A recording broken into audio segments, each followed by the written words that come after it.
რესპუბლიკური პარტია ახალი ინიციატივით გამოდის. პარტიის საჭარის ორგანიზაციის ხელმძღვანელი ევროპული კოალიციის შექმნის აუცილებლობაზე საუბრობს.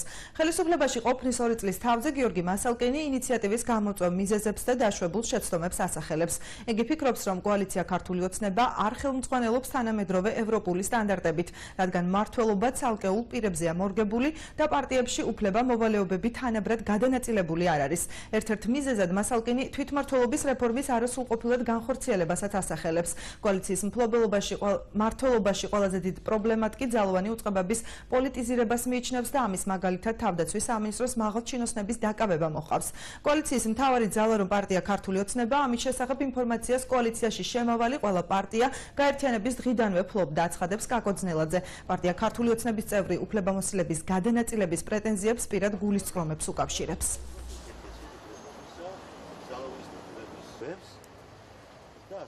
დაგროვდა მთელი რიგი პრობლემები. დაგროვდა გამოწვევები, რომელზეც უნდა უპასუხოს უკვე ახლებურმა კოალიციამ. ახლებურში რას გულისხმობთ? საერთოდ ჩვენ გამოგვიდა ძალიან ქართული კოალიცია. ჩვენ კოალიციაში არ არსებობს გაწერილი პასუხისმგებლობები, გაწერილი უფლებები კოალიციის სუბიექტებს შორის. ანუ როგორ იმართება კოალიცია, ცოტა ბუნდოვანი.